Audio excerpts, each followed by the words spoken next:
Imagine stepping onto the bright lights of the America's Got Talent stage, feeling the energy of thousands of eyes on you. The audience is on their feet, cheering, clapping, screaming, but your gaze locks on Simon Cowell. He doesn't need to applaud. His reaction is something more subtle yet infinitely more powerful. When Simon leans back, stunned, like he's just witnessed something extraordinary, you know you've done something truly rare. That moment, that lightning strike recognition, is exactly what happened for Courtney Hadwin in 2018. Just 13 years old, she stepped onto the stage and blew everyone away with a voice that seemed far beyond her years. Simon took notice. Howie Mandel pressed the golden buzzer. The world gasped. With Simon's label backing her, Courtney seemed destined for superstardom. But fame is rarely straightforward, and the path for a young prodigy is never without obstacles. What happened after that viral moment? How did a rising star confront the pressures of the industry? And where is she now? Today, we're diving into the full story. The rise, the challenges, and the rebirth of Courtney Hadwin. Even the toughest of critics can be surprised.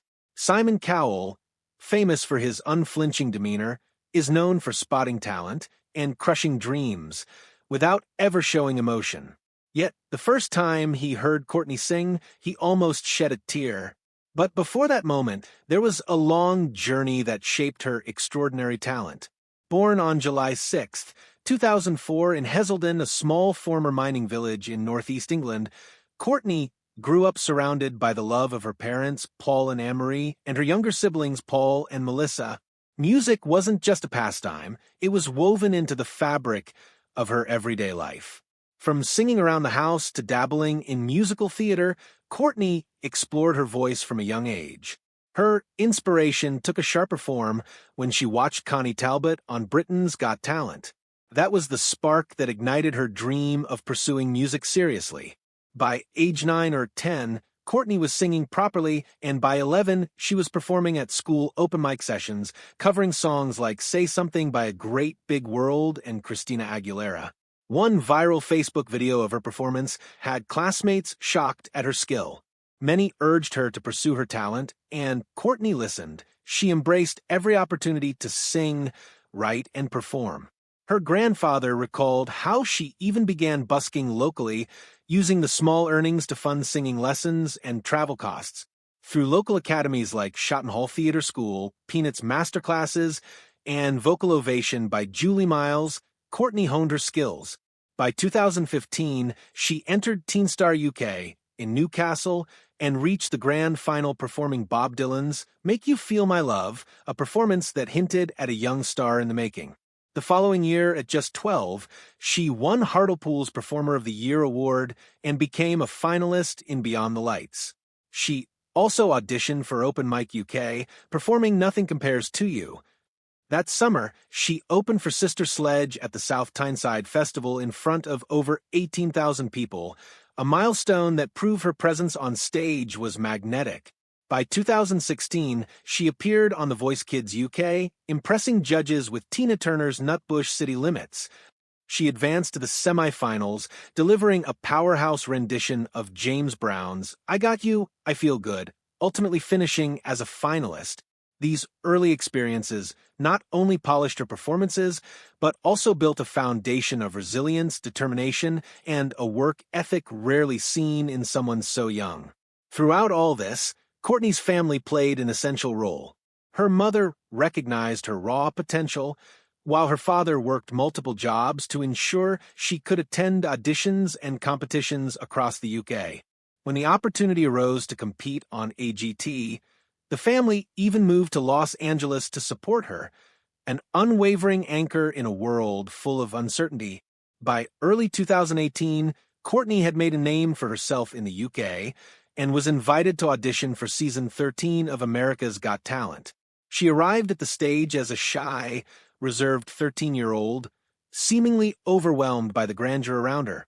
But the first notes of Otis Redding's Hard to Handle changed everything.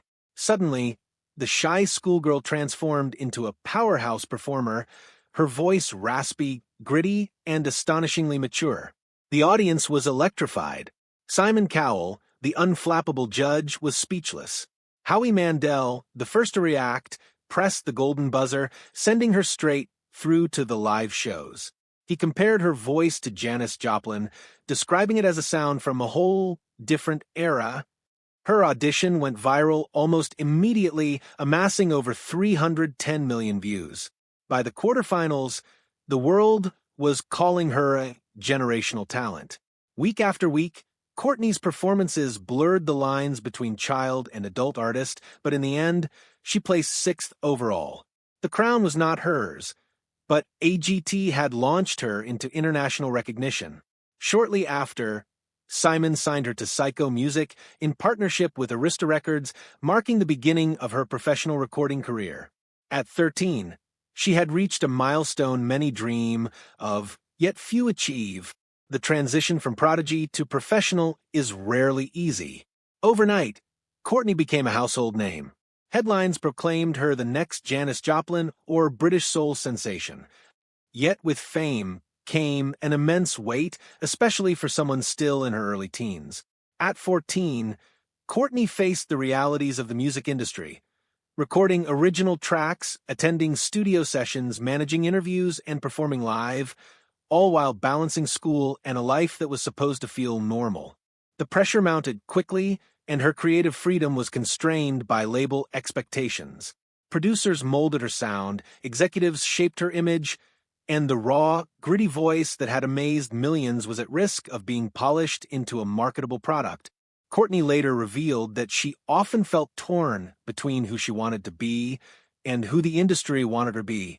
Traveling between the UK and US, attending relentless studio sessions, and meeting constant deadlines left her mentally exhausted and emotionally drained.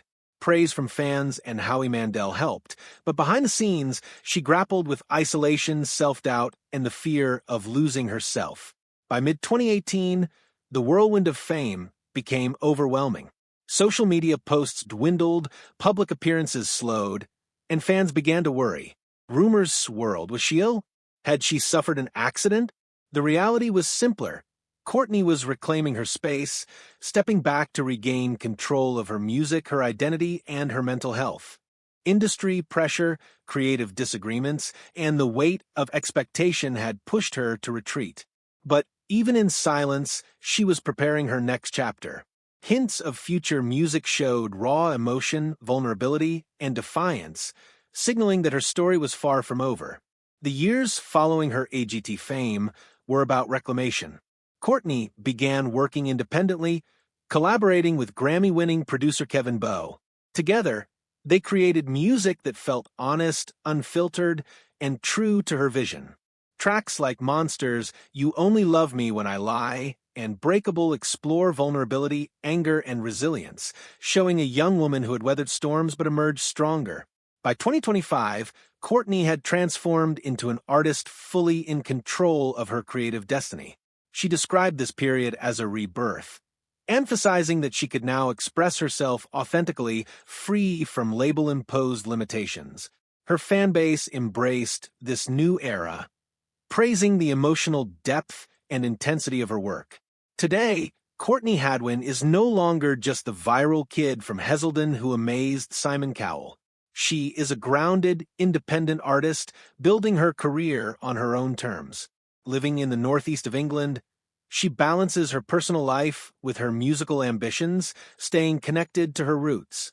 Social media is now a bridge, not a pressure cooker. Courtney engages with fans authentically, sharing behind-the-scenes studio moments, personal reflections, and glimpses of her daily life. Her independence is evident in her creative choices, experimenting across genres, writing her own lyrics, and performing live with a focus on connection over applause. Highlights include performances at Carnegie Hall and collaborations with respected producers, marking her as a rising talent with authenticity, resilience, and courage at the core of her music. Her upcoming album, Little Miss Jagged, promises a bold, personal, and eclectic mix of rock, soul, and punk influences, a testament to her evolution as an artist. Courtney Hadwin's journey is a powerful reminder of the pressures young stars face and the resilience required to reclaim one's voice. From the tiny village of Heselden to the stages of America's Got Talent, from viral fame to industry pressures, and finally to independent artistry, she has transformed challenges into strength, setbacks into creativity, and silence into powerful self-expression. She no longer chases fame, she creates on her terms. He